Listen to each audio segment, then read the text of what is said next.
शक के मिजाज लोगों की पूरी जिंदगी शक में गुजर जाती है।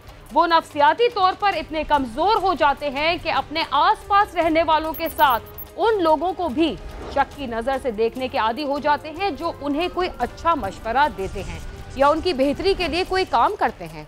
कहा जाता है कि औरतें ज्यादा शक्की मिजाज होती हैं, जो बिल्कुल दुरुस्त नहीं। बहुत सारे मर्द भी तो चुगलखोर, दूसरों की गीबत और बुराइयां करते हैं, दूसरों पर शक करते हैं और ये शक उन्हें जिंदगी भर के लिए मुसीबतों में मुब्तला कर देता है। भला उन हजरात से शक्की मिजाज और कौन हो सकता है जो दिन भर आवारागर्दी करने के बाद जब शाम को घर वापस आते हैं तो अपनी बीवी से उनका सबसे पहला सवाल यही होता है कि आज घर में कौन आया था, तुम दिन भर क्या करती रही या कहाँ गई थी। याद रहे कि जिंदगी की गाड़ी उस वक्त तक नहीं चल सकती जब तक उसे शुकूक व शुबात के पथरीले रास्तों से दूर ना रखा जाए। शक ऐसी बीमारी है जो किसी भी वक्त किसी को भी लाहक हो सकती है और इस बीमारी का दुनिया में कोई इलाज भी नहीं। मजे की बात तो ये है कि इस बीमारी में सिर्फ खवातीन ही नहीं बल्कि मर्द भी मुब्तला पाए जाते हैं। इस बीमारी की वजह से बहुत सारे लोग न सिर्फ माली बल्कि जानी नुकसान भी उठाते हैं, जिसके बाद ये बीमारी पछतावे में तब्दील हो जाती है। बहुत सारी खवातीन तो इस बीमारी की वजह से अपने घर के मामलात को भी तबाह बर्बाद कर देती हैं और अगर कोई मर्द इसमें मुब्तला हो जाए तो मामला उससे भी आगे निकल जाता है। थाना जलालपुर भटिया में रिहाइश पजीर एक शख्स को अपनी बीवी पर शक हो गया था, जिसके बाद दोनों के दरमियान अक्सर झगड़ा होने लगा। आइए देखते हैं इस झगड़े का क्या नतीजा निकला।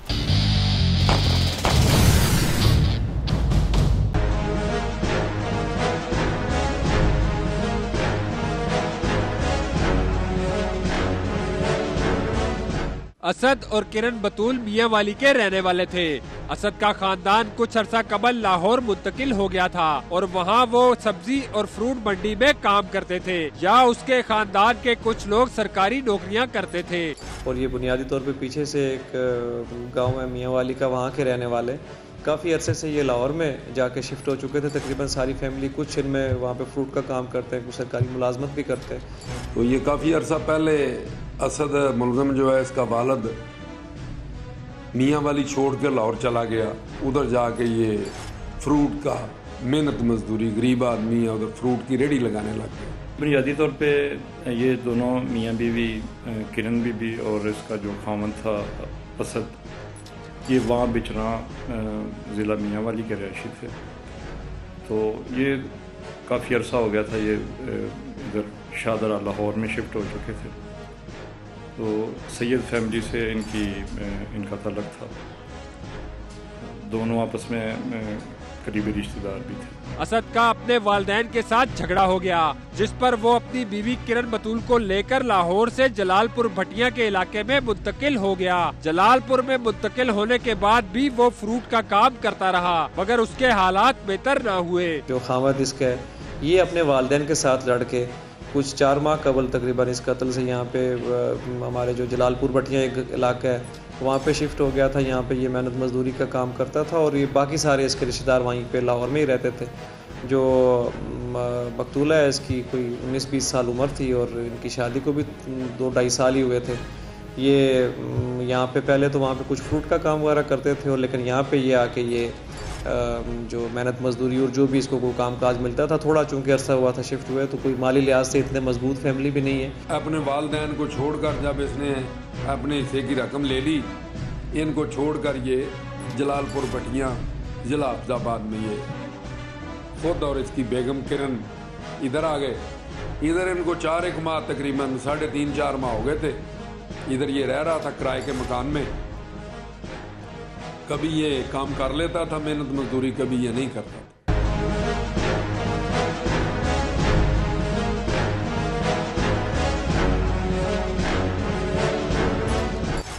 असद ने अपनी सास को फोन किया था कि किरण बतूल की तबीयत खराब हो गई है और उसे खून की उल्टियां हुई हैं, जिस पर किरण के माँ बाप बेटी के घर पहुंच गए, मगर तब तक उसकी मौत हो चुकी थी। किरण के वालिद ने उसकी गर्दन पर कुछ निशानात देखे, जिस पर उसे शक हुआ कि किरण को कत्ल किया गया। एक रोज असद ने अपनी सास को फोन किया और इतला दी कि किरण को खून की उल्टी आई है और उसकी तबीयत खराब हो गई है। असद उसे अस्पताल लेकर गया, लेकिन अस्पताल जाने से पहले उसकी मौत वाक़या हो चुकी थी। ये 10 फरवरी की बात है कि इसको खातून का इसके साथ लड़ाई झगड़ा हुआ और जो जिस तरह से इंसिडेंट रिपोर्ट हुआ वो इस तरह से हुआ कि इसने अपनी सास को कॉल की कि किरण बतूल जो मकतूला है इसने कुछ खून की उल्टी की हैं, तो उसके बाद उसका इंतकाल हो गया। इसने कॉल की अपनी सास को कि जो आपकी बेटी है इसकी तबीयत शरीर ख़राब है, खून की उल्टियाँ भी कर रही है, तो वो आप आ जाएं। जब वो इधर आए तो फिर उसकी डेथ तो खैर हो चुकी थी। असद किरण की मैयत को लेकर पहले लाहौर गया, मगर खानदान वालों ने फैसला किया कि किरण की तदफीन मियांवाली में की जाएगी, जिसके बाद तमाम लोग उसे लेकर मियांवाली चले गए। ये इसको डेड बॉडी इसने वहाँ पे ले जाने का फैसला किया। पहले इसने मियांवाली का किया, पहले इसने लाहौर इनको लेके गया, लेकिन चूँकि रिश्तेदार सारे लाहौर थे तो उन्होंने फैसला किया कि हमें इसको दफन करना है मियांवाली। पहले इसने बताया कि वो बीमार है, थोड़ी देर बाद इसने फ़ोन किया कि वो फौत हो गई है और उसकी मैं डेड बॉडी लेके लाहौर आ रहा हूँ, क्योंकि इसके वालिदैन लाहौर रहते थे, वो लड़की के वालिद साहब भी लाहौर में रहते थे, वो लड़की की जो सुतेली माँ थी वो भी लाहौर ही रहती थी, लिहाजा ये इधर से शाहदार डोले पे डेड बॉडी जो है लाहौर ले गया। उधर से इनका प्रोग्राम बना कि ये लाहौर में नहीं दफनाएंगे, ये जो हमारा आबाई इलाका मियांवाली उधर ले जाएंगे। बामी रजामंदी से ये मियांवाली ले गए हैं।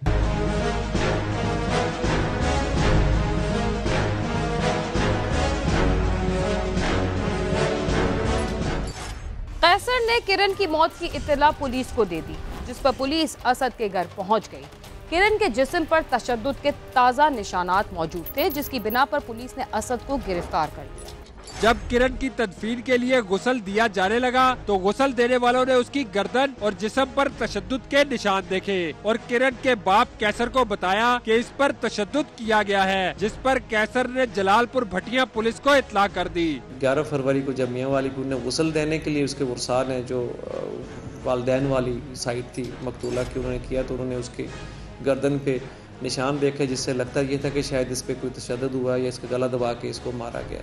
तो उस पे उन्होंने फिर डेड बॉडी वापस जलालपुर भटिया थाने लेके आ गए। उस पर उन्होंने पुलिस को इस तरह से रिपोर्ट किया और इस तरह से इस पर कार्रवाई शुरू। जब उस लड़की को कफनाया जा रहा था तो किसी ने औरत ने बताया कि इसको तो गले में कोई जख्म का निशान है। इसी दौरान उस लड़की के वालिद ने थाना में राब्ता किया कि ये हम तो इधर दफनाने आए थे तो इसके तो गले में निशान है।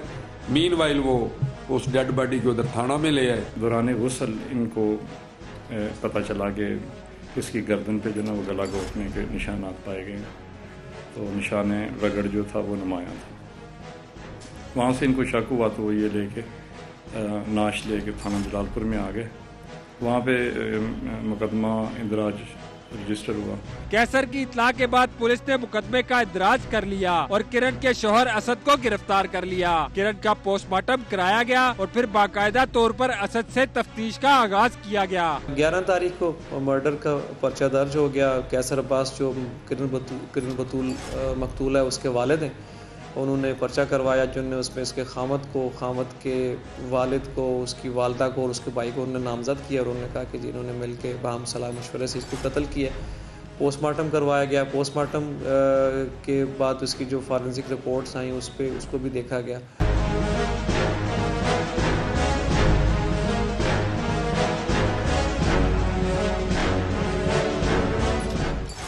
बेबस वालिदैन को अचानक इत्तला मिले कि उनकी बेटी का एक्सीडेंट हो गया, वो जख्मी हो गई या अस्पताल में पड़ी है, तो उनके दिल पर क्या गुजरेगी ये तो वही जानते हैं जिनकी बेटियां शादी के बाद उनसे दूर अपने घर में रिहाइश पजीर हो। किरण के वालिद को भी उसके बीमार होने की इत्तला दी गई, मगर ये सच नहीं था। क्या किरण को कत्ल किया गया या वो बीमार थी?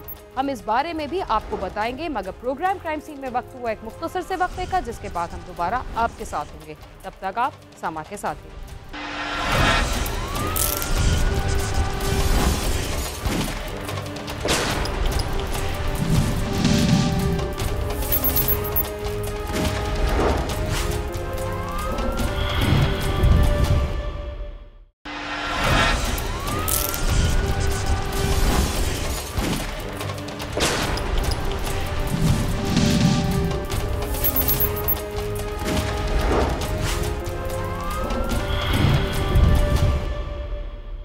प्रोग्राम क्राइम सीन में एक बार फिर खुशामदीद।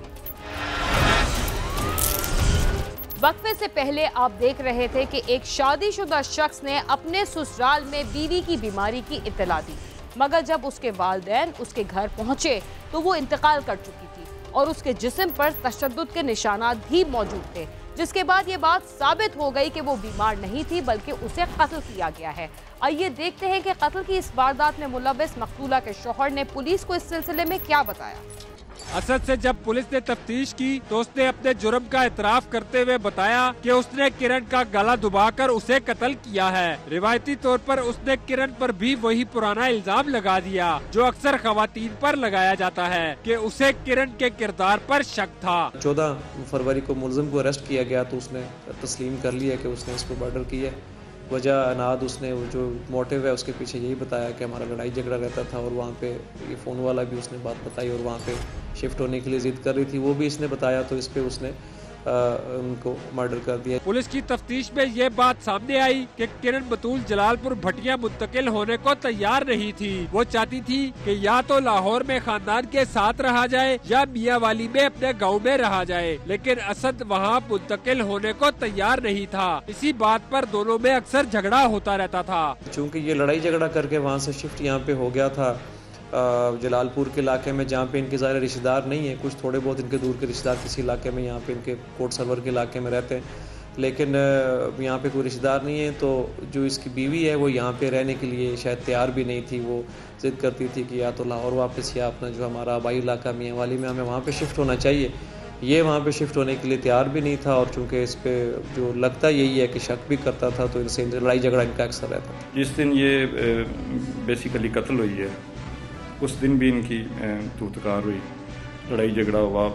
ये इसकी बीवी जो कहती थी कि मुझे जो है वो आप वाह बिचना ज़िला मियांवाली, हम इधर नहीं रहते, हम उधर जाके तो अपनी रिहाइश इख्तियार करते हैं, जो कि मुसलसल असद जो था उसका खामद वो मुसलसल इनकारी था। असल वजह भी यही थी कि असद घर वालों से लड़कर आया था और उसके माली हालात खराब थे, जिसकी वजह से घर में झगड़े मामूल बन गए और आखिर उसने अपना तमाम तर गुस्सा अपनी बीवी को कत्ल करके उतारा। लेकिन अब वो जेल की सुलाखों के पीछे है और अपनी सजा का इंतजार कर रहा है। रिपोर्टर बिलाल अकबर और कैमरा टीम के साथ नईम जंजुआ, समा, पिंडी भटिया। पंजाब भर में डाकुओं ने लूट मार का बाजार गर्म कर रखा है। यहाँ के बड़े शहरों के अलावा छोटे शहरों के रिहायशी भी जराइम पेशा अफराद के हाथों परेशान हैं। पिछले काफी अरसे से जिला अटक के शहरियों को भी डाकुओं ने अपनी वारदातों के जाल में घेर रखा था, मगर यहाँ की पुलिस ने डाकुओं के 3 रुकनी खतरनाक गैंग्स को गिरफ्तार करके उनसे लाखों रुपए और असलहा बरामद कर लिया। मुलजिमान ने न सिर्फ इस शहर में बल्कि पंजाब के मुख्तलिफ इलाकों में दर्जनों वारदातों का एतराफ किया है।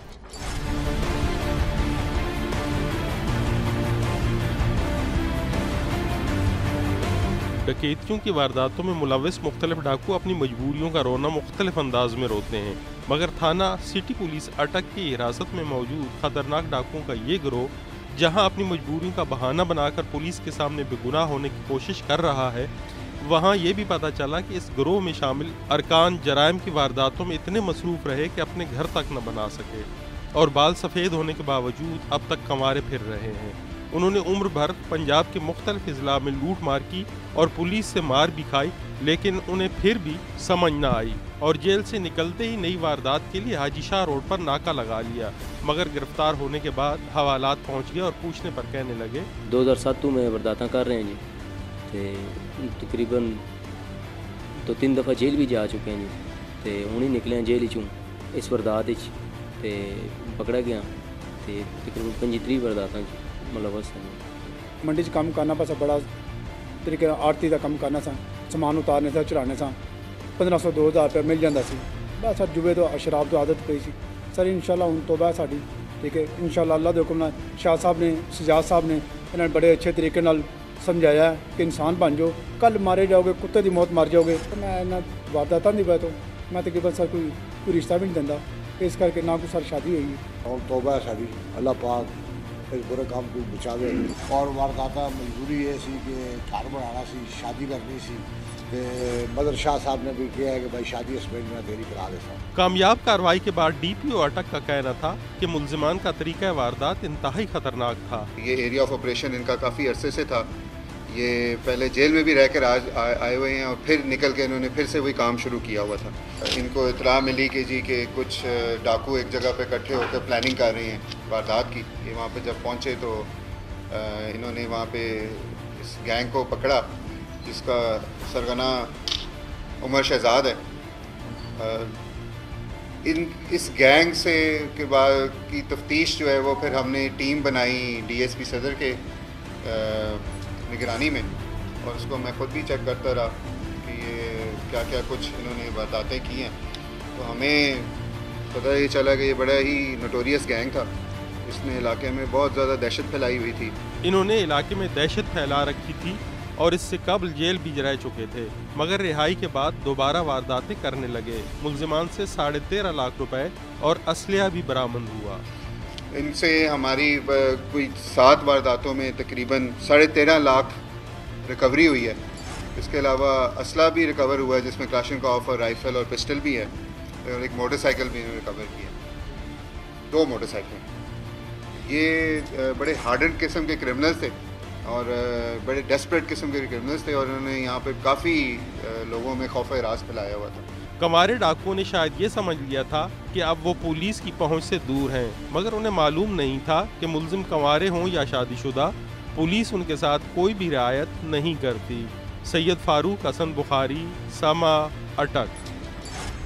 कराची हो या लाहौर या मुल्क का कोई दूसरा छोटा बड़ा शहर, जब तक जराइम पेशा अनासर से पाक नहीं किया जाता, ना तो मुल्क में अमन अमान की सूरत हाल बेहतर हो सकती है और ना ही कारोबार में बेहतरी लाई जा सकती है। और अमन अमान की बेहतरी के लिए पुलिस से ज्यादा बेहतर किरदार और कौन अदा कर सकता है।